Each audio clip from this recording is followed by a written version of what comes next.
평안하셨나요? 오늘 노래 찬양 받으신 하나님께 박수를 영광으로 드리겠습니다.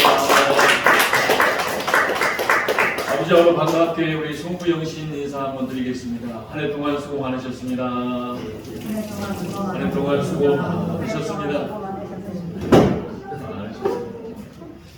예, 한번 따라 하실까요?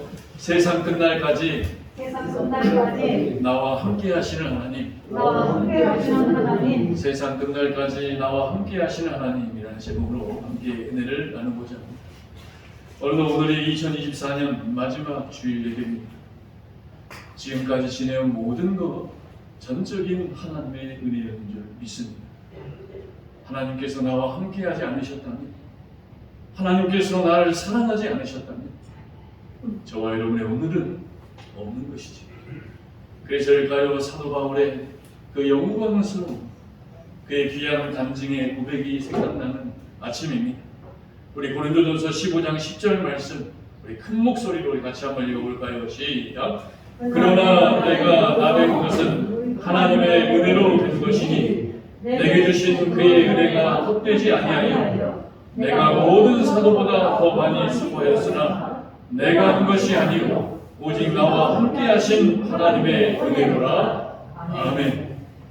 2024년 송구영신 예배를 통하여서 우리가 세상 끝날까지 기억해야 할 진리의 말씀인 줄로 믿습니다. 우리나라 강원도 강릉시에 있는 홍제동이라는 동네에 가면 들어보셨습니까? 갈발이라고 하는 병원이 있습니다. 이 갈발이라는 병원은 지금은 강릉시의 명소가 되어서 수많은 사람들이 방문하는 곳이죠. 이 갈발이 병원은 1963년에 저 호주의 수녀 단체에서, 천주교의 수녀님들 계시죠? 그 수녀님들 단체에서 우리나라의 최초로 세운 호스피스 병원. 이 병원은 이제 환자가 돌아가실 날이 다가오면 돌아가시기 2-3개월 전에 이곳에 입원을 하여서 그 환자분이 죽음을 편안하게 그리고 잘 맞이할 수 있도록 이렇게 도와주는 병원입니다. 그런데 이 병원의 특징은 이제 환자분이 돌아가실 임종이 다가오면 그 임종을 앞두고 한 달 전부터 그 환자분의 모든 것을 영상으로 이렇게 촬영을 합니다. 그러면서 사랑하는 사람들, 가족들을 다 만나게 하는 걸 촬영합니다. 그리고 결국 그렇게 임종을 도와드립니다. 그런데 예전에 한 방송국에서 이 환자분의 이런 한 달 동안의 삶을 촬영한 것을 이렇게 직접 촬영하여서 방송으로 방영한 적이 있었습니다. 한 달 동안 이제 여러분 한 달 남았습니다. 그 한 달 동안 내가 사랑했던 가족, 많은 사람들을 만나는 걸 촬영해요. 정말 그 한 달의 시간이 얼마나 절절하고 얼마나 안타깝고 참 많은 것을 생각하는 시간이었습니다. 그분들 가운데는 연세가 많으신 분도 계시지만 너무나 꽃다운 나이에 이 암과 같은 큰 병으로 인하여 세상을 이제 떠나는 분들이 참 많았습니다. 그분들이 세상을 떠나시며 사랑하는 가족들에게 마지막 말을 남깁니다. 그분들이 마지막으로 남겼던 말들의 이 공통적인 말들이 있습니다. 그 공통적인 말들은 이러한 말이었습니다. 우리 같이 한번 읽어보실까요? 시작. 여보 사랑해요. 아빠 사랑해요. 엄마 사랑해요. 미안하다. 나와 함께 살아주어서 감사합니다. 천국에서 만납시다. 그 나라에 가서 평안히 쉬세요. 하나님께 말입니다. 저는 그 방송을 보면서 정말 우리가 세상 끝날까지 잊지 말아야 할, 내가 세상 끝날까지 배워야 할 진리는 무엇인가 생각해 보았습니다. 이분들이 돌아가시면서 하신 말 가운데 돈을 많이 벌었어요. 내가 땅을 더 많이 샀어야 되는데, 내가 더 공부를 많이 했어야 되는데 라고 하신 분은 여러분 한 분도 계시지 않더라고요. 다 여러분들이 했던 말들은 미안하다, 고맙다, 그리고 사랑한다. 사랑하는 여러분, 그렇습니다. 이제 이틀 후면 우리의 2024년도는 영원한 시간으로 사라질 것입니다. 저와 여러분도 언젠가는 나의 이 삶의 마지막이 오는 순간이 올 것입니다. 나는 그 세상 끝날까지 어떠한 하나님의 말씀의 진리를 깨닫고 이 세상을 살아가야 할 것입니다. 오늘 본문의 사도 바울은 이제 그가 세상을 떠날 날이 얼마 남지 않았습니다. 이제 이 말씀 후에 얼마 안 있다가 순교함으로 세상을 떠납니다. 그는 세상을 떠나기 전 그의 사랑하는 아들이었던 디모데에게 세상 끝날까지 잊지 말고 배우며 지켜야 할 진리의 말씀에 대해서 가르쳐주고 있습니다. 이제 본문을 중심으로 우리가 세상 끝날까지 지켜야 할 진리의 말씀은 무엇인가? 우리 본문을 통하여서 살펴보기를 원합니다. 첫째입니다. 우리 6절 7절 말씀, 디모데후서 6장 4장 6절 7절 말씀 같이 한번 읽어봅니다. 시작. 전제와 같이 내가 벌써 부어지고 나의 떠날 시간이 가까웠도다. 나는 선한 싸움을 싸우고 나의 달려갈 길을 마치고 믿음을 지켰으니. 아멘. 첫째입니다. 우리 같이 한번 읽어보실까요? 시작. 하나님이 주신 믿음입니다. 오직 하나님. 우리가 이 세상 끝날까지 반드시 지켜야 할 진리의 말씀, 그것은 바로 하나님이 주신 믿음이라는 것입니다. 오늘 본문에 보면 6절에 사도 바울은요, 자기 자신의 삶에 대해서 정확하게 해석하고 있는 거예요. 6절 말씀이 이제 내가 전제와 같이 부어져 떠날 시간이 가까웠다는 거예요. 여기서 말하는 전제는 구약에서 하나님 앞에 제사 드리는 제사의 방법으로서 살아있는 동물을 죽여서 이제 하나님 앞에 드리는 것처럼 이제 내가 죽어서 하나님 앞에 드려질 날이 가까이 왔다. 이제 내가 세상을 떠날 날이 가까이 왔고 나는 하나님께로 돌아갈 날이 가까이 왔다는 것입니다. 사랑하는 여러분, 죽음 앞에서 사도 바울의 믿음을 보십시오. 나는 하나님께 가노라. 나는 죽음으로 끝나는 것이 아니라 내 죽음을 통하여 나는 하나님께 가노라. 그러면서 7절에 뭐라고 합니까? 나는 선한 싸움을 싸우고 나의 달려갈 길을 마치고 믿음을 지켰다라고 고백하고 있다는 것입니다. 여러분, 여기에 중요한 영적 진리가 있습니다. 인간에게 가장 중요한 것은 바로 믿음이라는 것입니다. 이 믿음은 내가 만들어서 내가 가꾸어서 내가 가질 수 있는 것이 아니라 이 믿음은 하나님이 주셔야 가질 수 있는 믿음이라는 거예요. 그래서 7절 마지막에 뭐라고 합니까? 내가 이 믿음을 끝까지 지켜놓는다. 여기서 지켰다라는 말의 원어의 뜻을 보면 하나님께 빌렸다라는 말이에요. 여러분, 믿음은요, 우리가 태어날 때 하나님이 믿음을 빌려주십니다. 그래서 그 빌려주신 믿음 가지고 이 세상 살다가 다시 하나님 앞에 돌아갈 때 빌렸던 믿음을 하나님께 다시 드리는 것이야. 그런데 여러분, 하나님이 빌려주신 믿음을 내가 이 세상에서 잘 지키고 간직하고 살아야 다시 하나님께 돌려드릴 수 있는 거 아닙니까? 그런데 내가 이 세상 살면서 하나님이 주신 믿음을 잘못 지키면 나중에 하나님 앞에 돌아갈 때 내가 하나님께 다시 빌렸던 믿음을 돌려드릴 믿음이 사라져버리더라는 것입니다. 그래서 여러분, 우리가 이 세상을 살면서 가장 중요한 것, 하나님이 주신 믿음이야. 그 믿음을 가지고 살아가는 자가 되시기를 바랍니다. 그런데 여러분, 우리가 하나님을 믿는다고 하면서 참 내 믿음을 지키기가 쉬워요, 어려워요? 어려워요. 조금만 내 뜻대로, 내 계획대로 되어지지 않고 여러분 자식 하나 속삭여봐요. 내 마음과 내 뜻대로 안 되려 그 가운데서 믿음을 잃어버립니다. 그래서 여러분 한번 따라해 보실까요? 믿음이 나를 살린다. 믿음이 나를 살린다. 믿음이 나를 살리는 것입니다. 어떠한 순간에도 나를 살리는 것은 하나님이 주신 믿음이라는 사실을 기억하시기 바랍니다.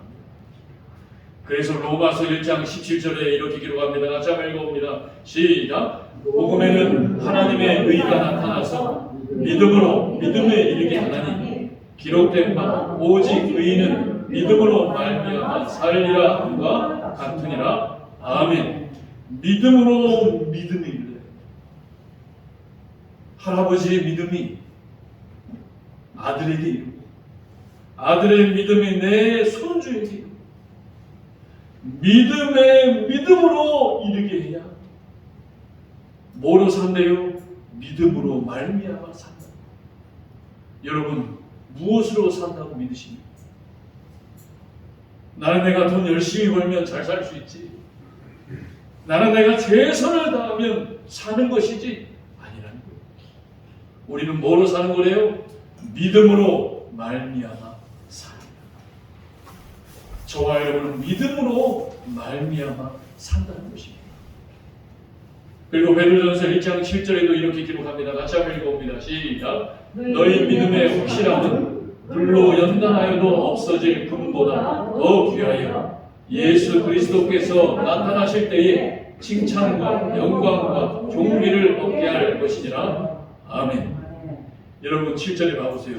금은요 불로 연단하면 나중에 사라져버립니다. 그런데 우리의 믿음은 사라져요, 안 사라져요? 사라지지 않는다는 확실한 믿음의 확실함을 가지고 그래야 후반절에 예수 그리스도께서 나타나실 때 그 믿음을 보고 칭찬하시고 영광을 받으시고 존귀하심을 얻게 하여 주시기 때문입니다. 여러분 우리가 믿음을 지킬 때 주님이 저와 여러분을 칭찬해 주시고 저와 여러분의 믿음을 통하여 영광 받으시고 존귀하게 하여 주신다는 사실을 기억하시기 바랍니다. 그래서 여러분 오늘도 우리가 이 세상 끝날 2024년도 마지막 주일 이 자리에 나와서 믿음으로 예배드리는 것 아닙니까? 그렇다면 우리는 누구를 믿는 것입니까? 요한복음 3장 16절에 이렇게 기록합니다. 다시 한번 읽어봅니다. 시작. 하나님이 세상을 이처럼 사랑하사 독생자를 주셨으니 믿는 자마다 멸망하지 않고 영생을 얻게 하려 하시니라. 아멘. 누구를 믿는다고요? 우리는 예수 그리스도를 믿는다. 나는 주님을 믿는다. 한번 따라해보세요. 나는 주님을 믿습니다. 나의 믿음은 오직 주님이십니다. 그래서 여러분 마귀 사탄이 우리를 뒤 흔들어 놓는 것은 다른 것이 아닙니다. 돈 가지고 흔들고 내 미래를 가지고 흔드는 게 아니에요. 마귀 사탄이 가장 눈여겨보며 우리를 흔들려고 하는 건 다름 아닌 믿음이에요. 믿음만 흔들어 놓으면 여러분 시편 119편에 뭐라고 합니까? 고난 받는 것이 내게 유익이라고 했죠. 믿음이 있을 때는 고난 앞에서도 고백합니다. 하나님 이 고난이 저에게 유익이 되게 하여 주실 줄 믿습니다. 그런데 마귀 사탄이 내 믿음을 빼앗고 흔들어버려요. 그러면 어떻게 해야 합니까? 고난이 더 나아가 고난은 저주라고까지 합니다. 그래서 고난 앞에서 예수를 떠나버리는 자가 얼마나 많은지 모릅니다. 한 세댁이 결혼을 했는데 남편이 예수를 안 믿는 것입니다. 그래서 어떻게 해서든지 예수를 믿게 해서 교회를 데려가고 싶어서 남편을 이렇게도 꼬시고 저렇게도 타이르고 이렇게도 데려가려고 해도 남편이 도무지 따라가지 않는 거예요. 그래서 이 세덱이 선택한 방법이 믿음으로 남편의 신발을 갖다 놓고 그 신발을 붙잡고 그 신발이 남편이라고 생각하고 하나님이 이 남편을 교회 가게 하여 주옵소서. 그리고서 그 신발 가지고 교회 다니고. 여러분 교회 갔을까요? 안 갔을까요? 그렇게 3년을 기도하며 그 신발 가지고 교회 가니까 여러분 3년 만에 그 남편이 교회 다니게 되다라는 거예요. 그 뚱방송에 나오더라는 것입니다. 사랑하는 여러분, 믿음이 무엇입니까? 나올 때까지 기도하는 거예요. 나올 때까지 하나님 앞에 매달리는 것입니다. 그렇습니다. 사랑하는 여러분, 우리가 세상 끝날까지 지키고 배워야 합니다. 그것은 바로 하나님이 우리에게 주신 믿음이라는 사실을 기억하시기 바랍니다. 돈과 명예와 지식과 쾌락 아닙니다. 돈 따라다니는 게 아니에요. 그것은 한순간입니다. 돈을 주셔서 복되게 하시는 하나님을 향한 믿음으로 살아가는 저와 여러분이 될 수 있기를 바랍니다. 두 번째입니다. 우리 8절 말씀 같이 한번 읽어봅니다. 시작. 이제부로는 나를 위하여 의인을 많이 예비되었으므로 주 곧 의로우신 재판장이 그날에게 주실 것이며 주의 나타나심을 사모하는 모든 자에게뿐이라. 아멘. 두 번째입니다. 같이 한번 읽어봅니다. 시작. 천국에 대한 소망입니다. 아멘. 그렇습니다. 여러분, 우리가 세상 끝날까지 지켜야 할 것, 천국에 대한 소망인 줄 믿으시기 바랍니다. 우리의 소망은 천국이라는 것. 지난주에 성탄절 예배를 마치고 집에 가서 저녁에 텔레비전을 틀어봤는데 텔레비전에 바울로부터라는 제목으로 이렇게 나오는 프로그램을 보았습니다. 그 프로그램에는 탤런트 차인표 씨와 이 성서학자가 오늘 보면 이 사도 바울이 유럽을, 아시아를 선교하면서 다녔던 지역들을 직접 이렇게 가서 보여주며 이렇게 말하는 프로그램이었는데, 여러분, 사도 바울은 어떻게 그의 인생을 마칩니까? 그런 마지막을 주의 복음을 전하다가 순교함으로 세상을 마칩니다. 그 마지막 장면이 사도 바울이 마지막 순교하였던 그곳에서 그 마무리하는 것을 보면서 어떻게 사도 바울은 저렇게 하나님을 위해 살아갈 수 있었을까? 여러분, 주님을 위해 순교하실 수 있으십니까? 나는 주님을 위해 순교할 수 있는가? 제가 졸업했던 장로의 신학대학교 신대고, 거기 들어갈 때 시험을 1차, 2차로 봅니다. 1차 때는 성경과 영어 팁스를 보고 1차에 합격하면 면접을 보고 1차 때 아무리 시험을 잘 봐도 면접에서 잘못 보면 그냥 떨어뜨립니다. 왜냐하면 주의 종은 실력만 가지고 하는 게 아니라. 예.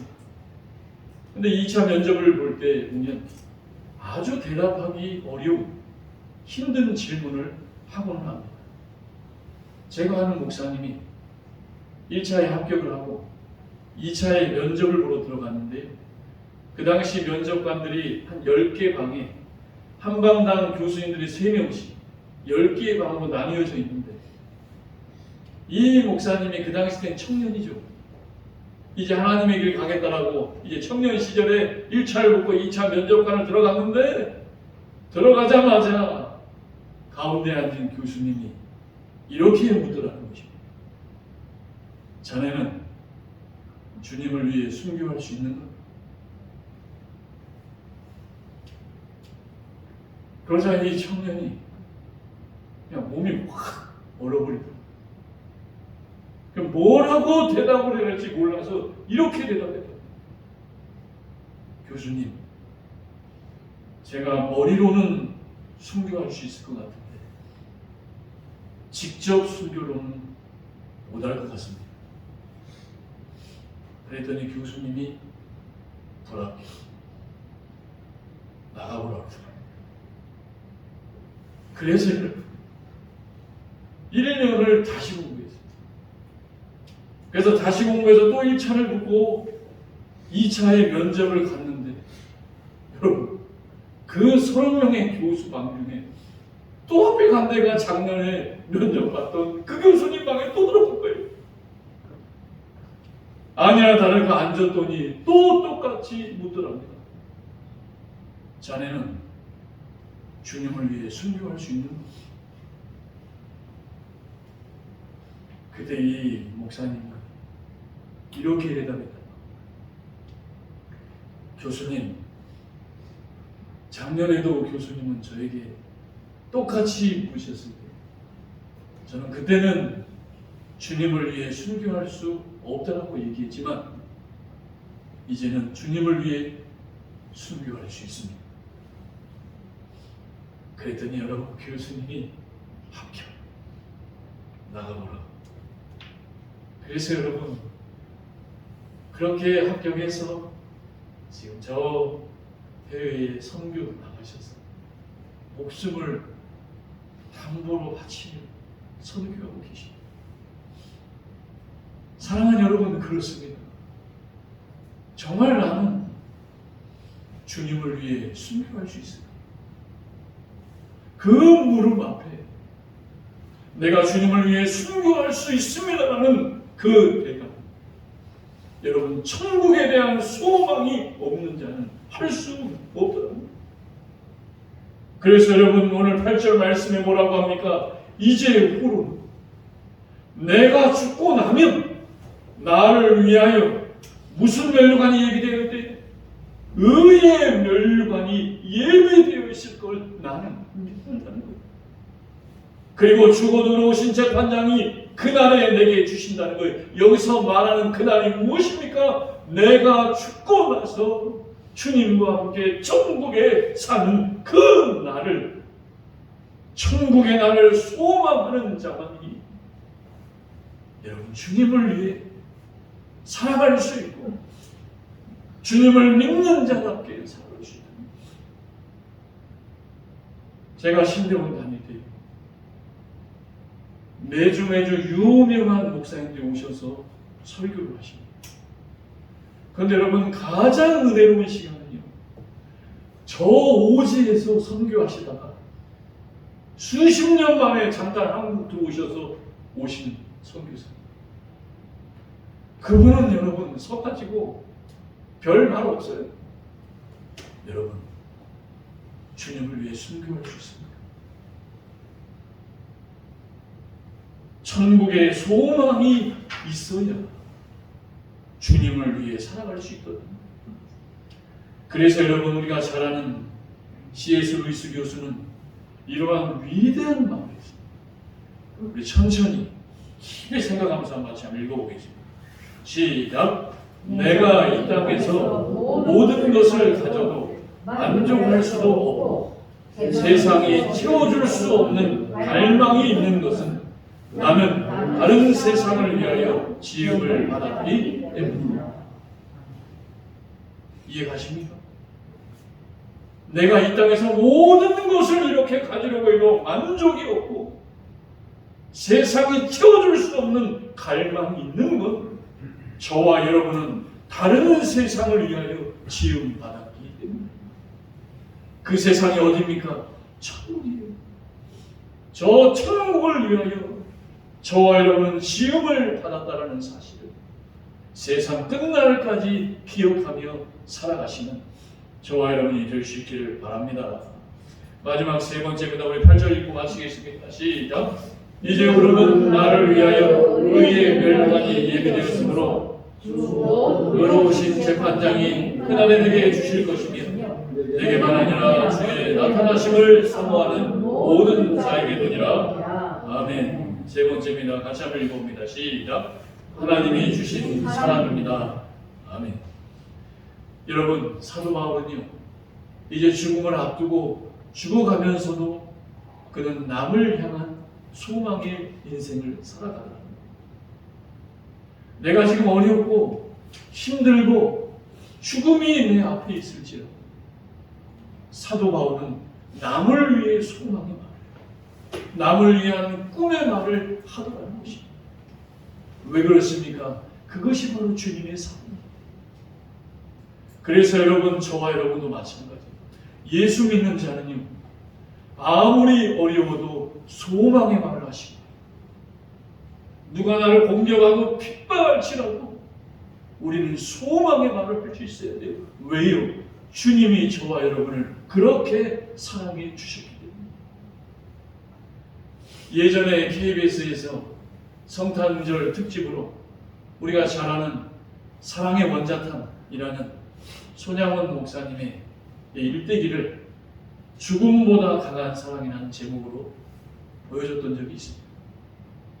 이 손양원 목사님은 애양원이라는 곳에서 우리가 잘 아는 한센병, 나병 환자, 이 고름이 뚝뚝 떨어져서 결국 죽는 이 병 환자들이 있는 애양원에서 평생을 살고, 그런데 그때 어렸을 때 거기에 살다가 이 TV를 방영할 때 이제 나이가 86세가 된 김파님이라는 어르신이 출연하셔서 그 손 목사님의 생생했던 기억을 이렇게 증언합니다.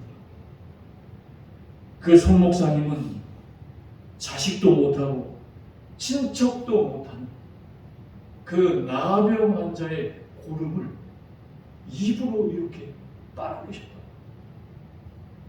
자기는 그 모습을 보면서 예수님이 환생하신 게 아닌가 라고 여러분 증언하더라고요. 그러다가 이 손양원 목사님은 1948년 여순반란 사건 때 이 공산당 뿌락지에 의해서 두 아들이 죽입니다. 그 손 목사님의, 그러니까 여러분, 어떻게 하나님을 위해 사는데 하나님은 아들을 데려가시고, 여기에서 하나님을 떠난 사람은 없습니다. 이게 해결이 안 됩니다. 내가 평생을 나병을 위해서 환자를 살았는데 공산당이 와서 내 두 아들을 죽여. 그때 그 두 아들을 죽였던 사람의 이름이 안재선입니다. 이 안재선에게 사형이 떨어졌어요. 그런데 손양원 목사님이 어떻게 한 줄 아세요? 자기 두 아들을 죽인 그 안재선을 죽이지 말고 살려달라고 구명운동을 벌입니다. 죽이지 말라고. 그리고서 그 안재선을 자기의 양아들로 삼아. 그리고 회개하고 예수 믿기 위해서 신학을 하여 나중에 목사가 됩니다. 여러분, 이게 과연 인간의 사랑을 할 수 있을까요? 하나님의 사랑이 아니면 이건 할 수 없는 영역이랍니다. 그 안재선을 아들로 삼을 때 손양원 목사님이 했던 기도가 있습니다. 9개의 기도 가운데 한 가지만 같이 한번 읽어보십시오. 시작. 내 아들을 죽인 사람을 용서하여 아들을 삼게 할 수 있는 사랑을 주신 하나님께 감사합니다. 이 사랑을 누가 주셨대요? 하나님이 주셨어요. 하나님의 사랑이 아닙니다. 인간의 사랑은 세상 끝날까지 할 수 없다. 하나님이 세상 끝날까지 저와 여러분을 사랑하신다는 이 사랑을 기억합니다.